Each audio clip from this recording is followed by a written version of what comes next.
नमस्कार मित्रों। आज मैं बात करता हूं स्वास्तिक। देखिए, स्वास्तिक प्राय हर घरों में बनाया जाता है, परंतु स्वास्तिक के अंदर कौन कौन से देवी देवता, कौन कौन से महत्व की चीज छुपी होती है, किसी को नहीं मालूम होता है। देखिए, स्वास्तिक ऐसा प्रतीक है कि हर घर की शुभ, हर घर की ऑफिस की पूजा, घर की पूजा, कोई नए घर में या कोई नया चीज करता है वहां पर स्वास्तिक बनाया जाता है और बनाना भी चाहिए। स्वास्तिक के कई फायदे होते हैं लोगों के पास। अगर आज मैं बात करता हूं स्वास्तिक को लेकर, तो मैं आपको कुछ हिस्से बताना चाहता हूं स्वास्तिक में कहां कहां पर कौन कौन सी चीजें किस तरह विद्यमान होती है। स्वास्तिक की जब शुरुआत करते हैं तो वहां पे ब्रह्म, जो ये सेंटर में होते हैं वो ब्रह्मदेव होते हैं। यहाँ पे ब्रह्मा का स्थान होता है। स्वास्तिक का जो सेंटर होता है ब्रह्मा का स्थान होता है। अगर मैं उसके ऊपरी हिस्से में चलता हूं तो जस्ट ऊपर ब्रह्मा के जी के साथ में धर्म की स्थापना होती है। और अगर मैं धर्म की बात करता हूं तो जैसे ही ये हिस्सा, इतना हिस्सा धर्म की स्थापना में आता, उसके मैं आगे जाता हूं, आता है सामुज्य। सामुज्य का हिस्सा आता है, यहां से लेकर यहां तक सामुज्य का हिस्सा होता है। सामुज्य होता क्या है? एक तरह से सामुज्य होता है मन को जान लेना। ये हिस्सा जो होता है वो मन को जान लेने वाला होता है सामुज्य। और इसके जस्ट आगे मन होता है।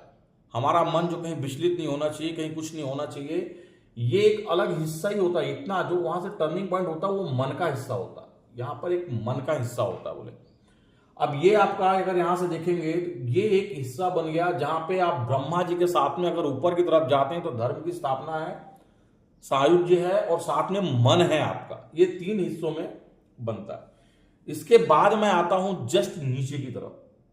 अगर मैं नीचे आता हूं तो ब्रह्मा जी के जस्ट नीचे काम, जिसके बगैर किसी का काम नहीं चलता है, यानी सिर्फ काम। इसके बाद अगर अपन बात करते हैं तो सालोक्य की स्थापना होती है। यहां से लेके यहां तक के हिस्से में सालोक्य की स्थापना होती है। देखिए, सालोक्य होता क्या? उसी दुनिया या क्षेत्र में जहां पर अपने देवी देवताओं की पूजा हो, उसको सालोक्य कहते हैं। उसके जस्ट आगे का जो हिस्सा होता है, आखिरी का जो हिस्सा होता है, वो चित्त का होता है। देखिए, चित्त क्या होता है? मन के अंदर एक अदृश्य हिस्सा, जो चित्त बोलते हैं उसको, ये उसकी। अब अगर मैं बात करता हूं, एक स्वास्तिक का जो स्वरूप होता है, ब्रह्मा जी शुरू होकर धर्म से जाकर सामुज्य से मन की ओर जाता है और नीचे की ओर काम, शालोक्य और चित्त की ओर आता है। अब मैं अगर दूसरे हिस्से की बात करता हूं तो अगर दूसरे हिस्से की बात करता हूं तो ब्रह्मा जी के जस्ट आगे या इस ओर चलता हूं तो यहां पर अर्थ की भावना आती है। अगर मैं अर्थ की बात करता हूं, इसके बाद सामीप्य आता है। देखिए, सामीप्य क्या होता है मालूम है? मन के समीप होने वाला कोई चीज सामीप्य होता है। और उसके बाद होती है बुद्धि।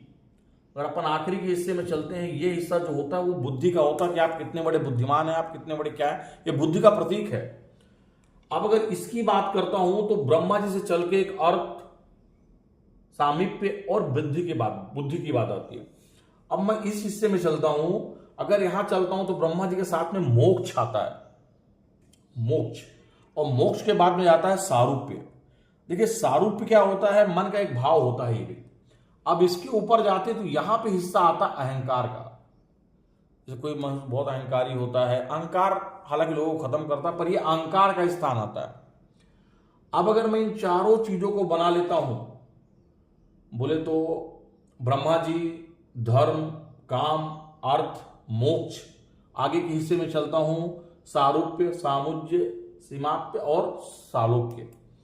इसके बाद में जब इस पूरा अपना स्वास्तिक बन जाता है तो वहां पे कुछ बिंदियां होती हैं कि इस बिंदियों का बहुत बड़ा महत्व होता है। बिंदी ही सब कुछ है। आप देखते पहले अगर मैं भाव में बात करता हूं तो समर्पण, लोगों के प्रति में समर्पण, भगवान के प्रति में समर्पण बहुत बड़ी चीज होती है।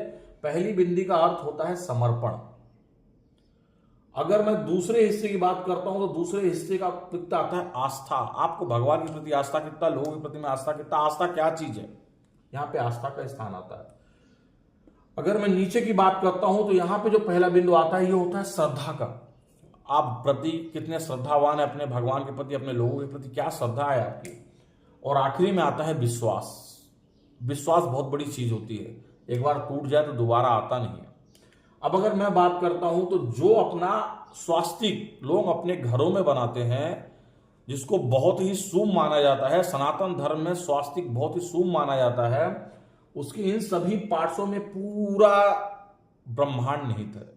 जो आप करते हैं, अगर आप चाहें तो अहंकार है, आपका चाहें तो मन है, चित्त है, बुद्धि है, तीन हिस्से देखिए, अहंकार, मन, चित्त, बुद्धि। अगर इसके बीच की बात करते हैं, धर्म, काम, मोक्ष, अर्थ। चार बिंदुओं की बात करते हैं तो विश्वास, श्रद्धा, आस्था, समर्पण, यही सब हमारे स्वास्तिक की निशानी है। इसलिए जब आप घर में स्वास्तिक बनाएं तो इन सब चीजों की जानकारी बहुत जरूरी है। स्वास्तिक होता क्या है, घर बनाने से, घर या कहीं पे स्वास्तिक करें तो उसका क्या मतलब होता है, इस सभी स्वास्तिक के अर्थ और मतलब है। इसलिए जब भी कोई काम करें स्वास्तिक जरूर बनाएं और स्वास्तिक का अर्थ और मतलब जरूर समझें। धन्यवाद।